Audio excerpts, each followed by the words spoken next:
System class के इस YouTube channel पर आप लोगों का स्वागत करता हूं। आज हम लोग नंबर सिस्टम पढ़ने वाले हैं।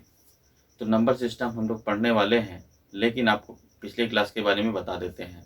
पिछले क्लास में हम लोग मैथमेटिक्स के सिंबॉलिक पढ़ा था, इकट्ठा करके सिंबॉलिक पढ़ा था, जो आधा घंटा का क्लास था, जिसमें कि देखा गया था कि मैथमेटिक्स में सिंबॉलिक का किस तरह का महत्व है।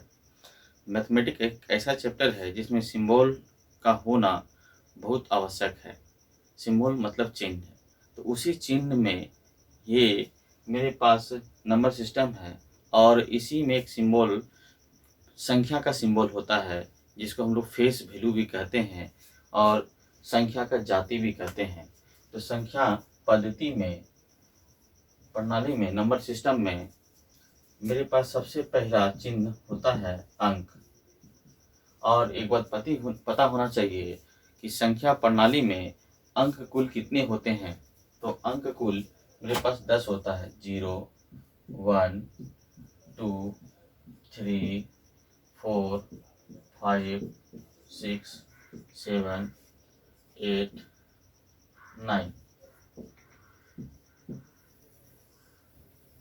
9 इन कुल अंकों की संख्या 10 होती है। कुल अंकों की संख्या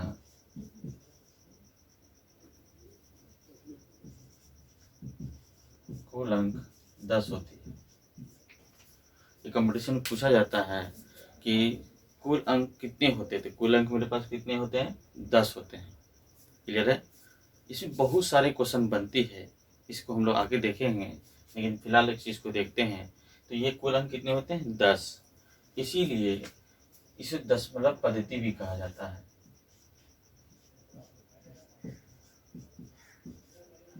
दशमलव पद्धति, दशमलव पद्धति भी कहा जाता है। यानी भारत में दशमलव मुद्रा का उपयोग किया जाता है, जो 1957 ईस्वी में लागू किया गया था। दशमलव प्रणाली, दशमलव मुद्रा प्रणाली का सबसे प्रथम प्रयोग फ्रांस में किया गया था और भारत में। दशमलव प्रणाली का मतलब होता है इसी 10 अंकों का प्रयोग करके संख्या बनाना। तो संख्या बनाना। अब आगे की ओर देखते हैं कि अंक से जुड़े हुए क्या क्या क्वेश्चन आते हैं। जैसे मैंने थोड़ा देर पहले बताया आपको कि कुल अंक 10 होते हैं। अब 10 अंक होते हैं और 10 अंक होते हैं और इसमें बहुत सारे क्वेश्चन आते हैं। जैसे क्या? कुल अंकों का औसत पूछा जाएगा, कुल अंकों का औसत बताया जाएगा। औसत के बारे में एक बात आप जान लीजिए, औसत बराबर होता है कुल अंकों का योग, कुल पदों का योग,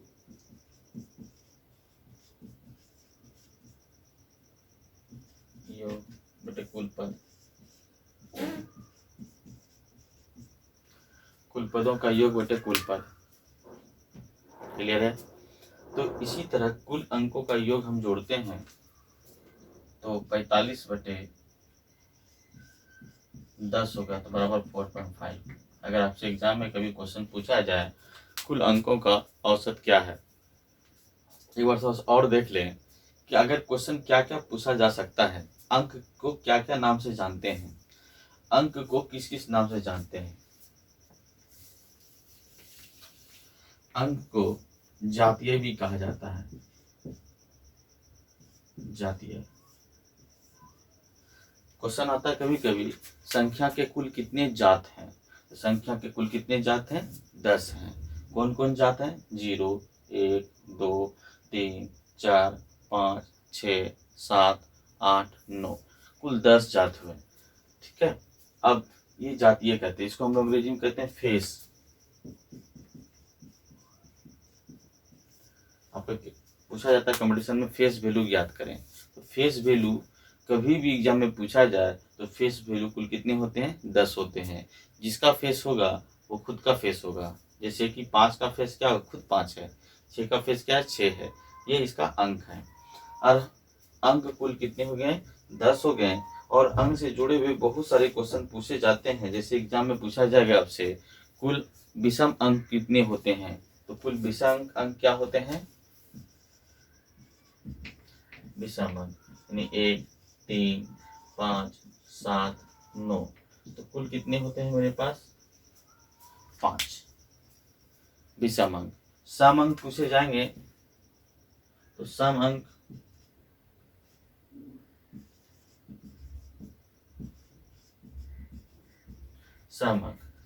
मेरे पास हो जाएंगे 2, 4, 6, 8। ये कुल कितने होंगे? 4 सम अंक और विषम अंक। इनमें बहुत सारे क्वेश्चन बन सकते हैं। कुल अभाज्य अंक कितने होते हैं, सम अंक अभाज्य अंक कितने होते हैं। अगर हमको अभाज्य अंक पूछा जाए यानी प्राइम डिजिट, तो प्राइम डिजिट 2, 3, 5 और 7 होते हैं। भाज्य अंक पूछे जाते हैं तो मेरा हो जाएगा 4, 6, 8, 9। तो ये मेरे पास भाज्य अंक होते हैं। तो अंकों में बहुत सारे क्वेश्चन बन सकते हैं, बनते हैं, उसके हिसाब से काम होते हैं।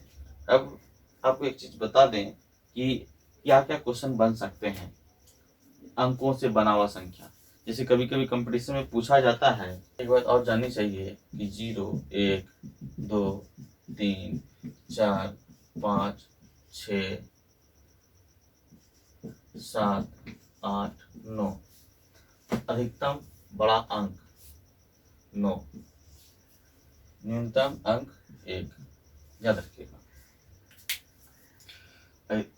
सबसे बड़ा अंक 9, सबसे छोटी अंक 1 होती है।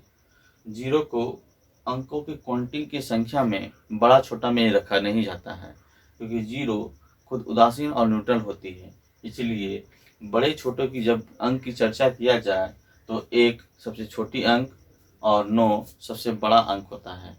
इस बात को याद रखेंगे। इससे जुड़े हुए क्वेश्चन क्या आते हैं, कभी कभी सवाल इस तरह से दे दिया जाता है कि आप देखे होंगे, 1 अंकों की बड़ी से बड़ी संख्या क्या होगी? तो 9। 1 अंकों की छोटी छोटी संख्या क्या होगी? तो 1। अगर पूछा जाए 1 अंकों की छोटी से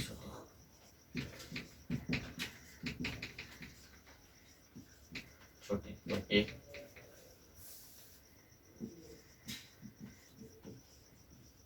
बड़ी से बड़ी 9। 1 अंकों की देखेंगे, 1 अंकों की छोटी से छोटी संख्या 1, बड़ी से बड़ी 9। अगर हमको 2 अंक पूछा जाए, 2 अंक, 2 अंकों की छोटी से छोटी संख्या यानी कि 1 और 0, बड़ी से बड़ी 99। 3 अंकों की छोटी छोटी संख्या 100 और 99। 4 अंकों की अगर पूछा जाए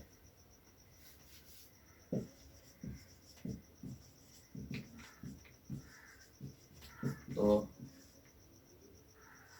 1000, 9000।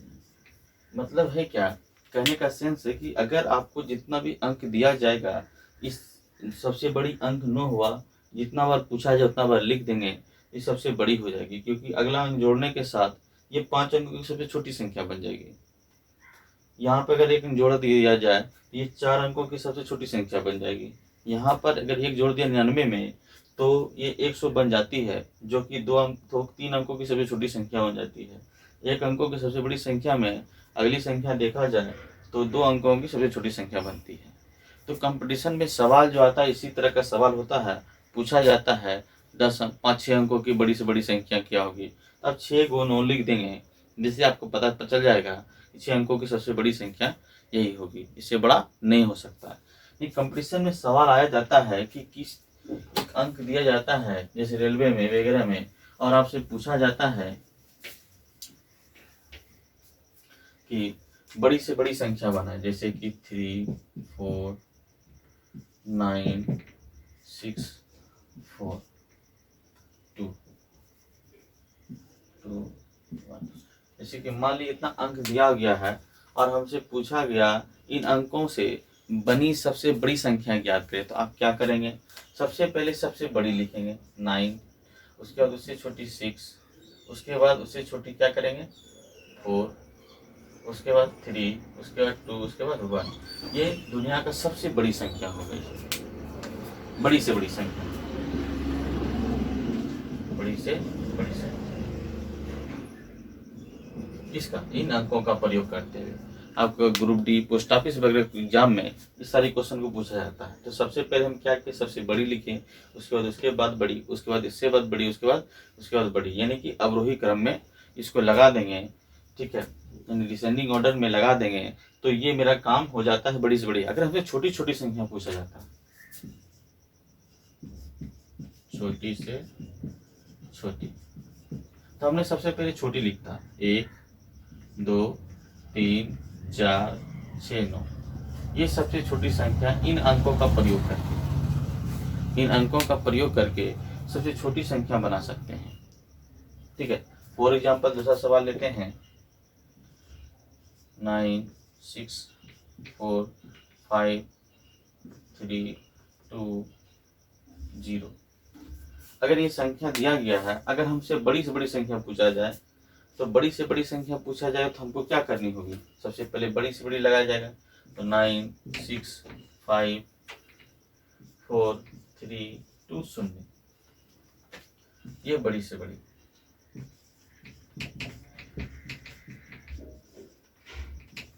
लेकिन जैसे हमसे पूछा जाए छोटी छोटी संख्या बनाए, तो छोटी छोटी संख्या बनाने के लिए क्या करेंगे, 0 शुरुआत करेंगे, नहीं 2, 3, 4, 5, 6, 9, ये गलत हो जाएगा, क्योंकि यहाँ से ही काउंट किया जाएगा।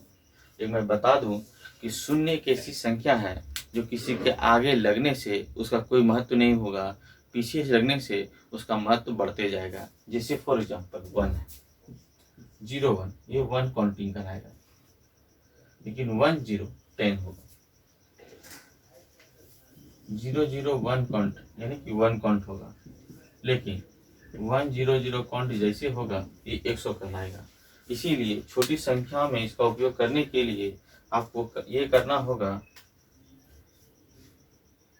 2 के बाद 0, 3, 4, 5, 6, 9। या तो और छोटा बनाने के लिए अगर यहाँ पे 9 लिखेंगे तो ये 29 हो जाता है, 9 आ जाएगा यहाँ पर 29, यानी कि इकाई दाई सैकड़ा हजार 10,000 लाख 10 लाख, यानी 29 लाख होता है। तो अगर यहाँ पे ये लिखते हैं तो ये 20 लाख हो जाता है। इसलिए याद रखेंगे, अगर शून्य होगा सबसे छोटी संख्या बोला गया तो आप यहाँ पे लिखेंगे। क्लियर है? फॉर एग्जाम्पल फिर से देख लेते एक सवाल, ये सब पूछा जाता है, टेक्निक का चीज है, ये समझनी सही है। जैसे कि 5, 7, 9, 8, 3, 2, 0, ये अंक दिया गया और आपसे पूछा जाए सबसे छोटा संख्या क्या होगी, तो सबसे छोटी संख्या क्या होगी, 2 लिखेंगे, 0 लिखेंगे, 3 लिखेंगे और 5 लिखेंगे, 7 लिखेंगे, 8 और 9, ये सबसे छोटी अंक। अगर हमको सबसे बड़ी अंक बोला जाए, बड़ी संख्या बोली जाती है, तो हम क्या लिखते हैं, 9, 8, 7, 5, 3, 2, 0। तो इस प्रकार से अगर हम लोग लिखते हैं तो हमको पता चल पाता है कि ये क्या है। समझ पा रहे हैं? क्योंकि छोटी संख्या और बड़ी संख्या अंकों से पूछा जाता है एग्जाम। जैसे कभी कोई एग्जाम में क्वेश्चन आता है कि निम्न अंकों से बड़ी संख्या छोटी संख्या का अंतर ज्ञात करें, तो सिर्फ इस संख्या को आप घटा देंगे तो अंतर प्राप्त हो जाएगा। तो इस तरह का सवाल एग्जाम में मिला जाता है। तो आपको सबसे पहले अंक दिया जाएगा, जिससे बड़ी से बड़ी संख्या छोटी संख्या को बनाएंगे और इस तरह से प्राप्त। अंक के बाद हम लोग देखेंगे, जैसे कि एक बार फिर से हम चर्चा कर लेते हैं अंक के। सबसे छोटा अंक 1 और सबसे बड़ा अंक 9 होता है।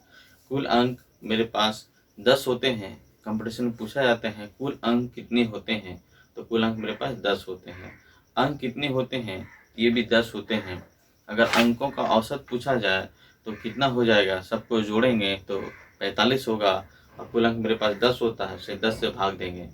इस तरह का चीज़ें होती हैं। और आपको एक चीज़ याद रखिएगा, कभी भी कंपटीशन में आपसे पूछा जाए संख्या के कुल कितने जात हैं, तो संख्या कुल कितने जात हैं, 10 जात हैं। इस बात को हम लोग देखेंगे। अब रही बात अंक के बाद क्या प्रयोग किया जाता है, जैसे आपको दिखाएं कि बड़ी संख्या, छोटी संख्या, तो छोटी संख्या लिखा हुआ है, लेकिन जब हम किसी चीज़ को काउंटिंग करते हैं तो उसको हम कहते हैं क्या, काउंट करते हैं, नहीं गिनती कहते हैं। लेकिन गिनती के शब्द मेरे पास शब्द आता है संख्यांक। संख्यांक, इसको हम लोग नोमरल कहते हैं।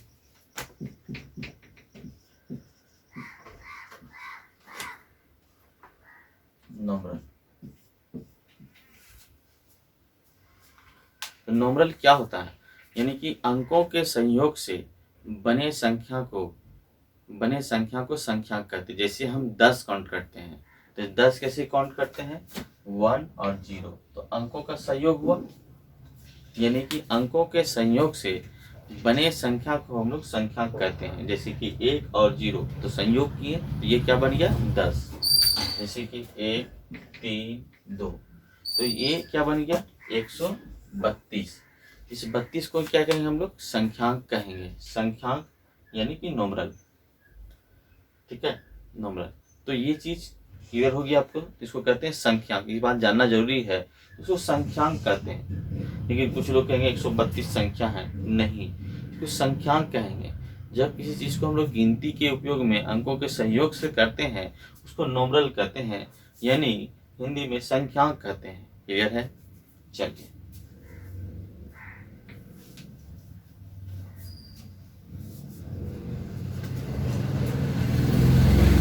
इसको खत्म करने से पहले हम शून्य के बारे में चर्चा कर लेते हैं।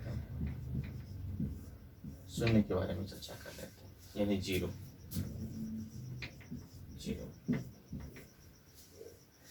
ध्यान से देखेंगे और समझेंगे।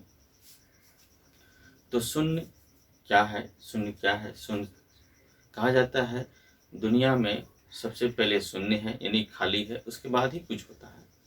तो शून्य को समझना जरूरी है। तो शून्य का आविष्कार कहाँ हुआ, क्वेश्चन आता है एग्जाम में, और 2 आंसर इसका आंसर होता है। तो शून्य का आविष्कार क्या होता है, तो इसको पूछा जाता है शून्य का आविष्कार किसने किया, तो हम लोग जनरली जवाब आर्यभट्ट दे देते हैं। वो बात भी सही है, लेकिन आप ऋग्वेद में देखेंगे, वहाँ पे शून्य का आविष्कार लिखा हुआ है ऋग्वेद के काल में भारतीयों के द्वारा किया गया है।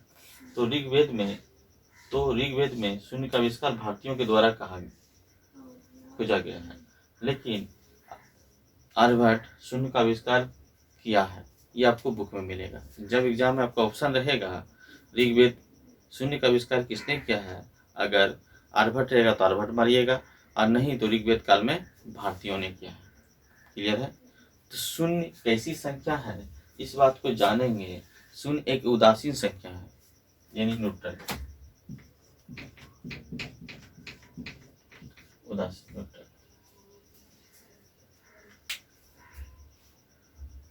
तो शून्य एक उदासीन संख्या है, जो मैंने पिछले क्लास में आपको बताया था। अगर 2 से शून्य को गुना किया जाता है तो क्या होगा, मेरे पास शून्य होगा। लेकिन गुना करने पर 2 गुना शून्य क्यों होता है, क्योंकि जैसे मैंने बताया कि शून्य उदासीन होता है, यानी न्यूट्रल, ना तो धनात्मक ना तो ऋणात्मक। जब किसी चीज का चिन्ह ही नहीं होगा तो चिन्ह उत्पन्न कहाँ से होगा, इसलिए चिन्ह नहीं रहने के कारण से किसी भी संख्या में गुना करने पर वो शून्य हो जाता है। ये क्वेश्चन पूछा जाता है, इस बात को जाननी चाहिए। शून्य एक न्यूट्रल नंबर है, यानी उदासीन नंबर है, जो किसी संख्या या अंक में गुना करने पर शून्य हमें प्राप्त होता है। अब रही बात, अगर हम 2 में शून्य से भाग दे दें तो हमें क्या प्राप्त होगा, इन्फिनिटी, अपरिभाषित। क्योंकि 2/0, 2 से हम शून्य में भाग देंगे तो हमें अपरिभाषित चीज प्राप्त होगा। यदि हम शून्य में 2 से भाग दे दें तो हमें 2 प्राप्त होगा, शून्य प्राप्त होगा। ये दोनों चीज अलग अलग है, क्योंकि हमने बताया था कि जैसे आप ब्रह्मांड आपके ऊपर आएगा तो इन्फिनिटी हो जाएगी, अपरिभाषित हो जाएगा। लेकिन ब्रह्मांड में आपको डाला जाएगा तो आप शून्य आकाशीय पिंड में घूमेंगे तो उसको कहता है शून्य। क्लियर है? चलिए, तो ये शून्य है कि संख्या से गुना करने पे, शून्य को गुना करने पर या करने पर। अब देखिएगा, कभी कभी पूछा जाता है 2 है, शून्य में 2 जोड़ दिया जाए तो वही रहेगा, 2 में शून्य घटाया जाए तो वही रहेगा। जोड़ने घटाने पर कोई प्रतिक्रिया नहीं होती है, शून्य में कोई प्रतिक्रिया नहीं रहती जोड़ने और घटाने पर, लेकिन जैसे गुना और भाग किया जाएगा तो प्रतिक्रिया करती है। इस रूप में जब हम 2 में शून्य से गुना करते हैं तो शून्य होती है, जब 2 में शून्य से भाग देते हैं इन्फिनिटिव होता है, शून्य में 2 से भाग देंगे तो शून्य होगा। इस चीज़ को याद रखेंगे। ये 2 टॉपिक शून्य कब होता है, गुना करें या शून्य में भाग दें। शून्य में की संख्या से गुना करने पर शून्य होता है, शून्य में की संख्या से भाग देने पर शून्य होता है, जबकि ये संख्या से शून्य में की संख्या को शून्य से भाग देने पर, ध्यान सुनिएगा, कि संख्या को शून्य से भाग देने पर इन्फिनिटिव होता है और शून्य में की संख्या से भाग देने पर शून्य होता है। एक बार फिर से देखिए, हम लिख देते हैं, इसको आप समझिएगा।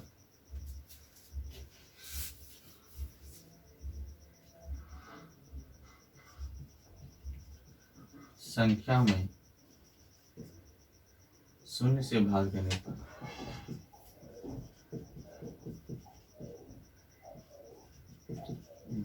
संख्या में शून्य से भाग देने पर, संख्या में शून्य से भाग देने पर इन्फिनिटिव प्राप्त होता है, यानी अपरिभाषित।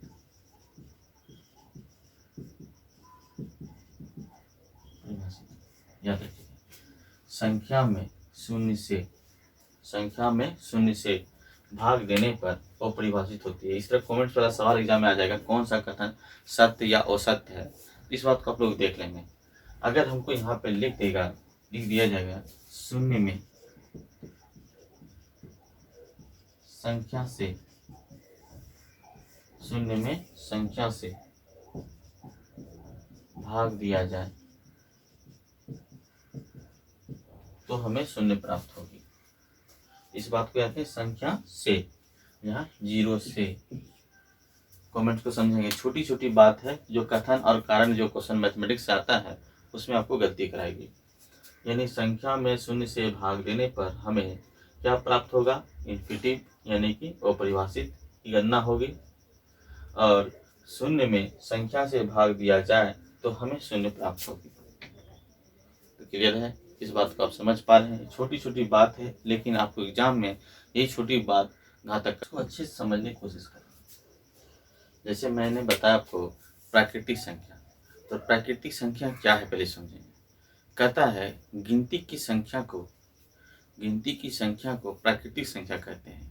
दुनिया में जितनी भी चीज होती है सही प्राकृतिक, हम, आप, पृथ्वी, सूर्य, जिसकी हम काउंटिंग शुरू करते हैं, जिसकी गिनती करते हैं, उसको हम प्राकृतिक संख्या कहते हैं। जैसे आप देखते होंगे, जब हम शुरुआत कहीं भी गिनती का करते हैं वहाँ पर हम लोग स्टार्ट करते हैं 1 से, जैसे 1 आम, 2 आम, 3 आम, 1 सड़क, 2 सड़क, 4 सड़क, 1 मकान, 3 मकान, 4 मकान। तो प्राकृतिक संख्या क्या होती है, गिनती की संख्या को हम लोग नेचुरल नंबर कहते हैं, यानी प्राकृतिक संख्या कहते हैं। क्लियर है? तो प्राकृतिक संख्या का एग्जाम्पल, फॉर एग्जाम्पल क्या होगा, 1, 2, 3, 4, 5 ... तो दुनिया में जितनी भी संख्या, जिसको गिनती की संख्या होती है, सब प्राकृतिक संख्या कहते हैं। क्लियर है? दूसरा शब्द मेरे पास आता है पूर्ण संख्या।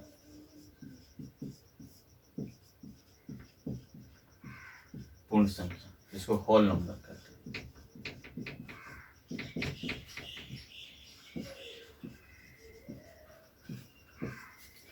होल नंबर कहते हैं। तो होल नंबर क्या है, जैसे कि आपको मैंने बताया, प्राकृतिक संख्या वह संख्या होती है जिसकी गिनती किया जा सके। जैसे पूर्ण संख्या, यहाँ पर वही कंडीशन है, गिनती की संख्या, लेकिन यहाँ पे एक बात शब्द हो जाता है जिसकी गिनती शून्य से शुरू हो। 1, 2, 3, 4, 5, 6 ... तो पूर्ण संख्या क्या होता है, होल नंबर क्या होता है, जिनकी गिनती शून्य से शुरुआत होती है उसे हम पूर्ण संख्या कहते हैं। पूर्ण संख्या, तो इस बात को हम लोग देखेंगे। और इसमें दोनों में अंतर क्या है, इस बात को भी समझेंगे। सबसे पहले फिर से देख लेते हैं पूर्ण संख्या क्या होती है। पूर्ण वो संख्या होती है जिसकी गिनती शून्य से शुरू होती है। क्लियर है? जिसकी गिनती कहाँ शुरू होती है? शून्य से। अब देखिए जैसे कि पूर्ण संख्या क्या हो, ज्ञान की बात करते हैं तो वहाँ पे सबसे पहले ज्ञान आती है तो वो 0 से स्टार्ट होती है, इसलिए वहाँ पे पूर्ण संख्या होगी। जैसे हम शुरुआत करते हैं खेती के लिए, तो खेती सबसे पहले स्टार्ट करते हैं, वहाँ पे कोई बीज नहीं है तो वहाँ पे शून्य है, फिर बीज का उपयोग करते हैं। आप किसान को धान नापते, चावल नापते देखते होंगे, पहले बोला जाता है खाली राम, 1 राम, 2 राम, 3 राम। तो जहाँ से खाली से स्टार्ट होता है उसे हम पूर्ण संख्या कहते हैं। दूसरी बात, अगर आप लोग एनसीसी किए होंगे तो वहाँ पर ड्रिल मार्च में खाली 1 2 का उपयोग किया जाता है, आर्मी में उपयोग किया जाता है खाली 1 2, यानी जिनको पूर्ण करनी होती है उसको शुरुआत हम लोग को शून्य से करनी होती है।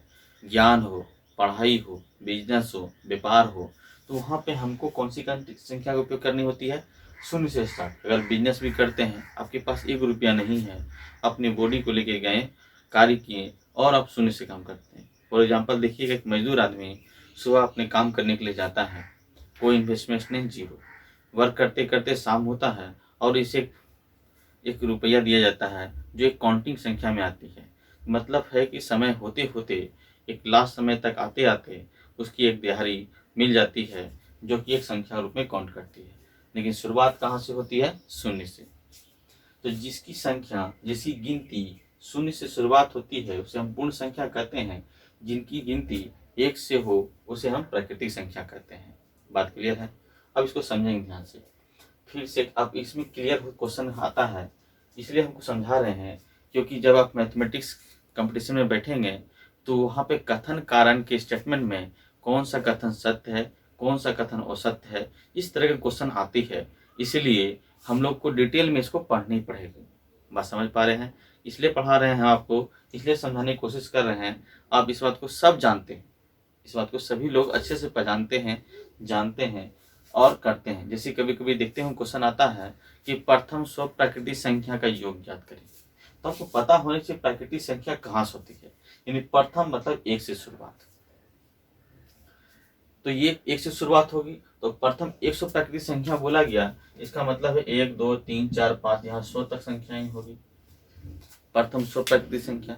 अगर हमको प्रथम 100 पूर्ण संख्या बोला जाए तो पहला पूर्ण संख्या 0 होगा, दूसरा 1 होगा, तीसरा 3 होगा,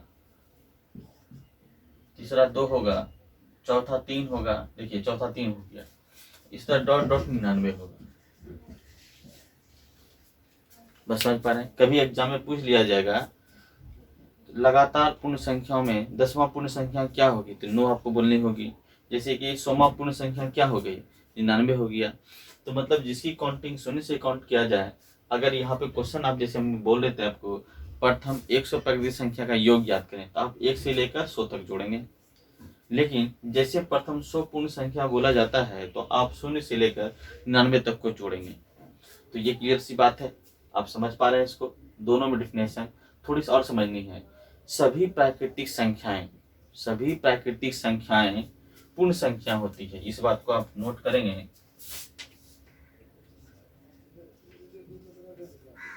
सभी प्राकृतिक संख्या पूर्ण संख्या होती है।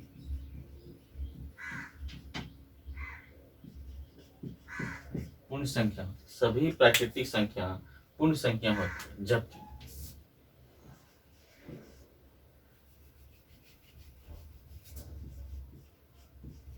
सभी पूर्ण संख्या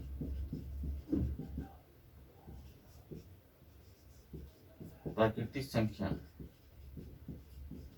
नहीं होती। क्यों?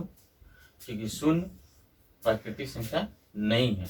इस बात को याद रखें, 2 कोटेशन एग्जाम में कथन इसके बारे में पूछा जाता है। ठीक है, अब समझेंगे। सभी प्राकृतिक संख्याएं पूर्ण संख्या होती है, 1 से शुरुआत होगी, इसको काउंट कर देंगे पूर्ण संख्या। लेकिन सभी पूर्ण संख्याएं प्राकृतिक संख्या नहीं होती, क्योंकि इसका शून्य से काउंट प्राकृतिक संख्या नहीं होती है। एक क्वेश्चन और एग्जाम में आता है, पूर्ण संख्या को किससे डिनोट किया जाता है, यानी कि सिंबल क्या हो गया। जैसे इसका सिंबल होता है W, यानी कि पूर्ण संख्या को W से सूचित किया जाता है।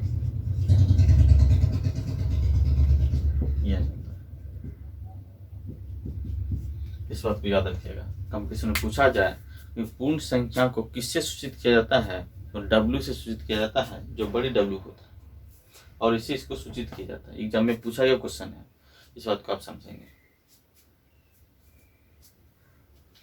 चलते आगे के लिए फिर से बता देते हैं कि सभी प्राकृतिक संख्या पूर्ण संख्या होती है, जबकि सभी पूर्ण संख्या प्राकृतिक संख्या नहीं होती है। प्राकृतिक संख्या की शुरुआत 1 से होती है, जबकि पूर्ण संख्या की शुरुआत 0 से होती है। दोनों का कार्य गिनती होती है, लेकिन 1 से गिनना और ये 0 से गिनना, इस बात को समझें। अब पूर्ण के बाद मेरे पास संख्या होती है सम संख्या।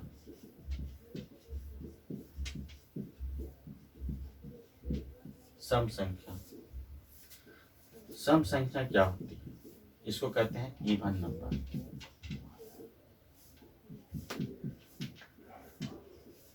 इवन नंबर, इसको भी समझेंगे। सम संख्या क्या होती है? वैसा संख्या जो 2 से विभाजित हो उसे हम सम संख्या कहते हैं। ठीक सी बात है। वैसा संख्या जो 2 से पूर्णतः विभाजित हो उसे हम सम संख्या कहते हैं। फॉर एग्जाम्पल 2, 4, 6, 8, 10 ... आप एक चीज और देखेंगे, एक सम से दूसरे सम में जाने के लिए +2, एक सम से दूसरे सम जाने +2, +2, +2। इसका मतलब है कि सम से सम जाने के लिए हमको 2 जोड़नी होती है। अगर प्रथम सम संख्या x माने तो अगला x + 2 होगा, अगला x + 4 हो जाएगा, क्योंकि इसमें +2 किया गया, क्योंकि यहाँ +2 किया गया। अगला करेंगे तो x + 6 होगा, यानी कि x + 2 हो गया।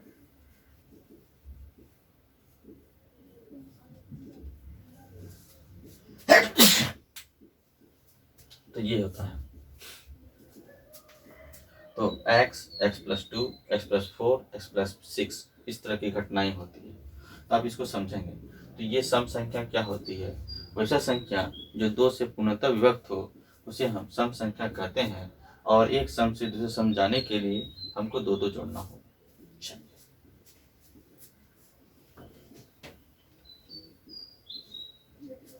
इसी के साथ शब्द आता है विषम संख्या।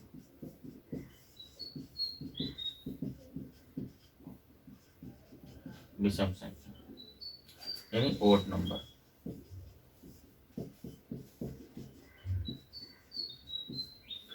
ओड नंबर किसी भी कंपटीशन के लिए सम और विषम संख्या का बहुत सारा क्वेश्चन आता है। आप जब पढ़ेंगे एपी चैप्टर, उसमें बहुत ज़्यादा क्वेश्चन आएगा। प्रथम 100 प्राकृतिक संख्या तक में कुल कितने सम संख्या होते हैं, लगातार 10 सम संख्याओं का योग ज्ञात करें। ठीक है, प्रथम 10 सम संख्याओं का योग ज्ञात करें। इस तरह के बहुत सारी संख्याएं क्वेश्चन आते हैं, तो ये सब चीज़ जानना आपको जरूरी है। ओड संख्या, विषम संख्या जाने। तो विषम संख्या क्या होती है? वैसी संख्या जो 2 से पूर्णतः विभक्त ना हो। जस्ट इसका अपोजिट, 2 से विभक्त हो रही है, 200 पर नहीं होगा, क्योंकि एक दूसरे का विपरीत है। तो 2 से विभक्त होने वाली संख्या कौन नहीं है? पहला तो 1, 3, 5, 7, 9 ... क्लियर है? यहाँ भी कंडीशन वही है, 2 बढ़ते जाएगा, 2 बढ़ते जाएगा। विषम से विषम अगर 2 जोड़ते हैं तो संख्या जाती है, क्योंकि आपको इस बात को समझना जरूरी है कि औसत में भी लगातार 5 विषम संख्या का औसत क्या होगा, 6 विषम संख्या का औसत क्या होगा, 7 विषम संख्या का औसत क्या होगा। इस बात को आप समझेंगे तो औसत संख्या बनाने में आपको बड़ी मदद मिलेगी। अब रही बात, इसको समझ लेते हैं।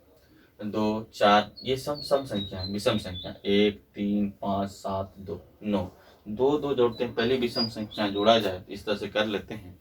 आपको प्रथम 10 विषम संख्या का औसत पूछा जाएगा, तो आप यहाँ निकाल सकते हैं। उसके लिए आप लोग एपी चैप्टर में अच्छे से पढ़ेंगे और क्लियर करेंगे। अब रही बात, दोनों को हमको समझना जरूरी है। सम से विषम, अगर विषम से सम में जाते हैं सिर्फ +1 करना होगा तो ये काम हो जाएगा मेरे पास। अगर कहा जाए विषम से सम जाने के लिए कितना जोड़ेंगे? 1। विषम से सम में जाने के लिए कितना जोड़ेंगे? 1। अगर सम से विषम आनी होगी तो 1 जोड़ेंगे या घटाएंगे, बात बराबर है। ठीक है, इस बात को आप लोग देखेंगे। तो ये सम और विषम हो गया। लेकिन इसमें बहुत सारे क्वेश्चन एग्जाम में आते हैं जो समझनी होगी। पूछा जाएगा प्रथम सम संख्या 2, प्रथम सम संख्या 2, प्रथम समवर्ग संख्या 4, प्रथम समवर्ग संख्या 4, प्रथम समघन संख्या 8। क्लियर है? प्रथम समघन संख्या 8, इसको क्लियर करते हैं। प्रथम सम संख्या 2, प्रथम समवर्ग संख्या 4, प्रथम समघन संख्या ये 8। अगर इसी तरह क्वेश्चन एग्जाम में आता है, पूछा जाता है प्रथम विषम संख्या 1, प्रथम विषम संख्या 1, प्रथम आपसे पूछा जाता है घन संख्या, इस वर्ग संख्या, प्रथम विषम वर्ग संख्या तो 1, प्रथम विषम घन संख्या तो 1। तो ये चीज याद रखिए, प्रथम विषम घन संख्या 1, प्रथम विषम वर्ग संख्या 1, इसको याद रखेंगे। 3 क्वेश्चन यहाँ पे बनता है, प्रथम विषम संख्या 1, प्रथम विषम वर्ग संख्या 1, प्रथम विषम घन संख्या 1। क्लियर है आपका? यानी कोई दिक्कत किसी को? तो ये चीज आपको क्लियर होती है कि इस तरह का चीज यहाँ पे होती है और इस तरह से कार्य करते हैं।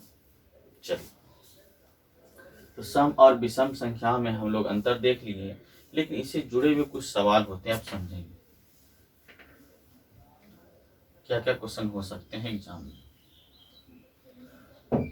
कहता है कि 2 सम संख्या सदैव, पॉइंट देखेंगे, 2 सम संख्या सदैव क्या होंगे?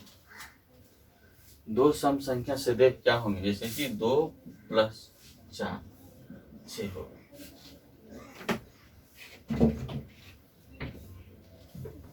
ठीक है, 2 सम संख्या सदैव क्या होंगे? सम संख्या। लेकिन 2 विषम संख्या सदैव, 2 विषम संख्या सदैव क्या होगा? जैसे कि मान लीजिए 1 और 3 जोड़ते हैं तो क्या होगा? 4, 3 और 7 जोड़ते हैं तो कितना होता है? 10। तो ये सदैव क्या बन जाएगा? सम बन जाएगा। और ये भी सदैव क्या बनेगा? सम बनेगा।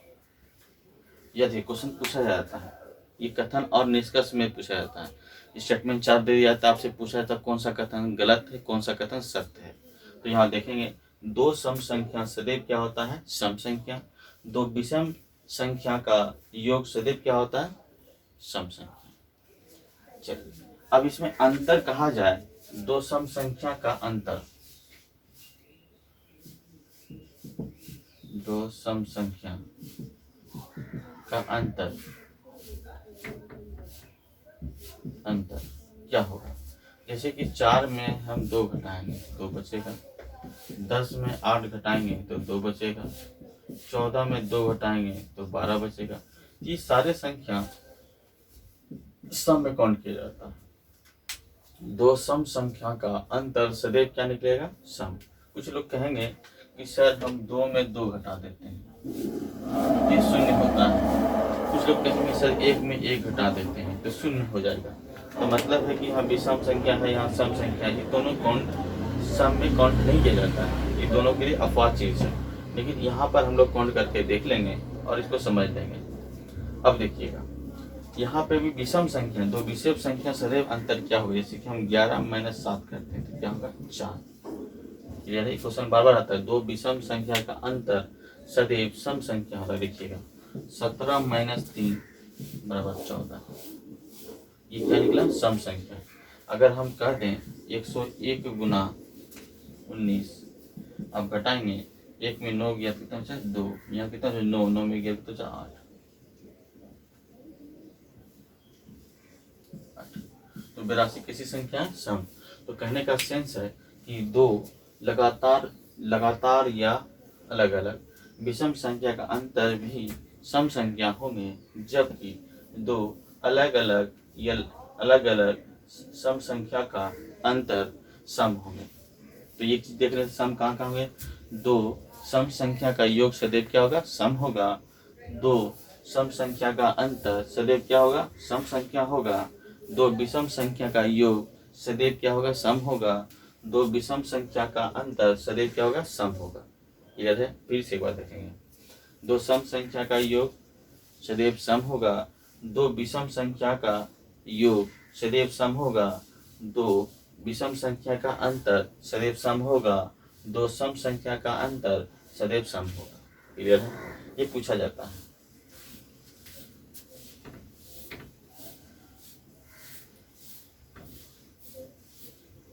अब ध्यान रखें, एक सम और एक विषम लेते हैं। जैसे कि मान लिया जाए इसमें 2 लिए, इसमें 3 लिए, तो 2 + 3 कितना आएगा? 5।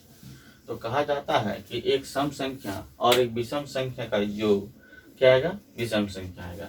अब देखिएगा, हम इसमें 7 लेते हैं, इसका 4 लेते हैं, कितना होता है? 11।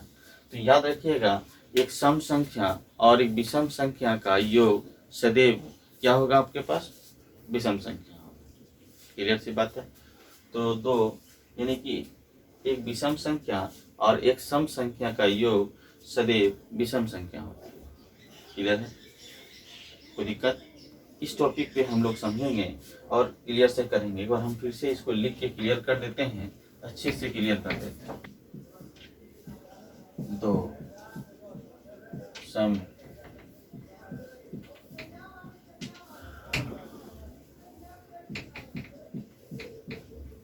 संख्या का योग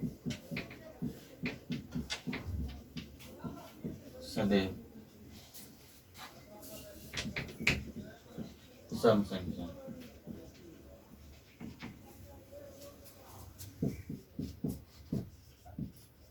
2 विषम संख्या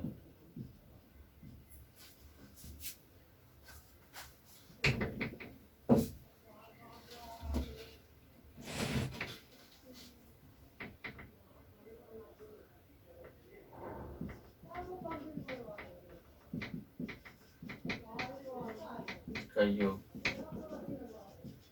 सदैव सम संख्या।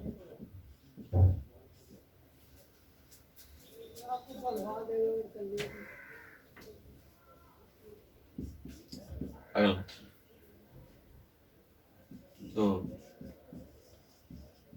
विषम संख्या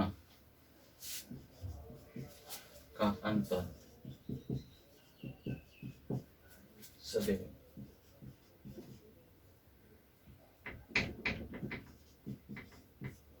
सम संख्या।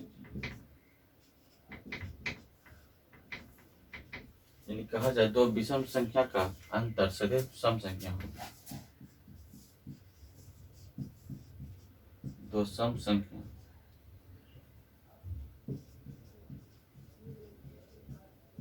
संख्या का अंतर सदैव सम।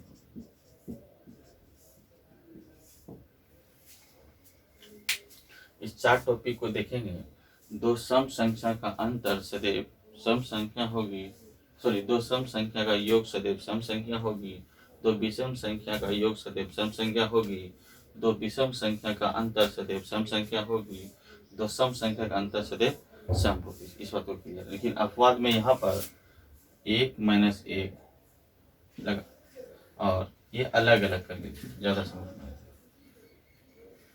अलग अलग 2 अलग अलग विषम संख्या, अलग अलग, इसमें भी 2 अलग अलग।